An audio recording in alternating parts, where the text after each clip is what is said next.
भारतीय oil refineries अब Trump के निशाने पर। पाकिस्तान की उभरती हुई जो इस वक्त सिचुएशन है और जो ट्रंप की पॉलिसियां हैं उसने चैलेंज कर दिया है न्यू दिल्ली की जो ग्लोबल पोजीशन है उसको।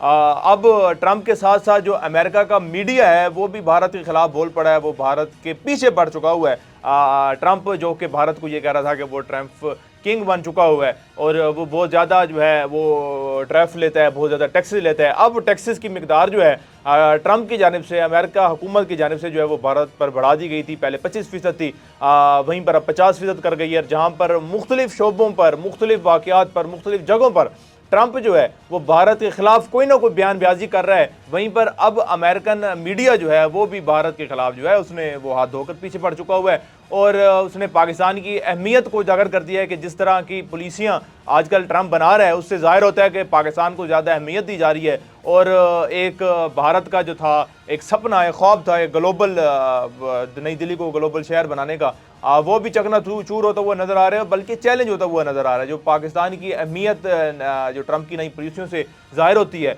उससे यही लगता है कि अब पाकिस्तान जो है वो शायद आने वाले दिनों में जहाँ पर आज खड़ा है उससे कई दहाइयाँ आगे खड़ा होगा। अब ये तमाम तर वाक़या तमाम तर हुआ क्यों? क्योंकि ट्रंप का ये कहना है भारत से कि तुम रूस से तेल लेना छोड़ दो, क्योंकि जब तुम रूस से तेल लेते हो, तेल खरीदने के बाद जो है वो तमाम पैसे रूस में जाते हैं जो कि यूक्रेन और रूस की जंग के दरमियान जो है रूस को फ़ायदा पहुँचाते हैं। लेकिन भारत का ये कहना है कि हमें जहाँ से फ़ायदा होगा हमारी से चीज़ें खरीदेंगे, वहीं से चीज़ें लेंगे। उसके बाद अमेरिका ने यानी कि ट्रंप हुकूमत ने ये ऐलान कर दिया है कि हम पाकिस्तान के साथ मिलकर पाकिस्तान में मौजूद जो ज़खायर हैं ऑयल के उनको ढूंढेंगे, ढूंढकर वहाँ से जो है वो ऑयल प्रोड्यूस करेंगे। उसके बाद हो सकता है फिर भारत को पाकिस्तान से तेल लेना पड़ जाए। उसके बाद भारत पर ज़ाहिर छुरियाँ चल गई, उनके लिए तो ज़ाहिर ये मौत का मुकाम है, मरने का मुकाम है कि हम पाकिस्तान से तेल लेंगे।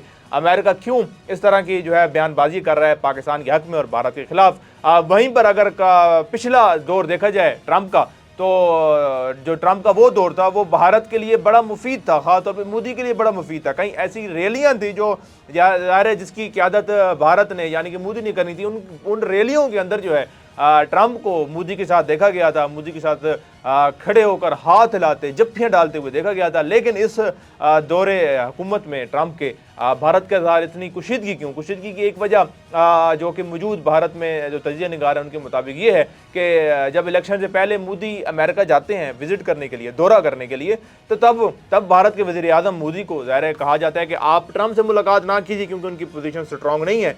लेकिन उसके बाद इलेक्शन होता है, ट्रंप जीत जाते हैं और ट्रंप को ये बात मालूम होती है कि मोदी आए, मुझसे मुलाकात इसलिए नहीं की क्योंकि उनको लगता था कि मैं हार जाऊंगा, मैं शिकस्त याफ्ता हूँ। तो इसलिए जब से वो आए हैं उन्होंने सबसे पहले तो ये काम किया था कि अमेरिका के अंदर मौजूद जो इलीगल लोग हैं उनको कहा गया था कि आप लोग जी छोड़ जाएं, यहाँ से वापस चले जाएं। और उनमें से ही सबसे ज़्यादा जो भारतीय थे उनको सबसे पहले लिस्ट के अंदर शामिल किया गया था। उसके बाद ये देखा जा रहा था कि शायद मोदी की जानिब से, भारत की जानिब से कोई रिस्पॉन्स आएगा, लेकिन मोदी ने कोई रिस्पॉन्स नहीं दिया।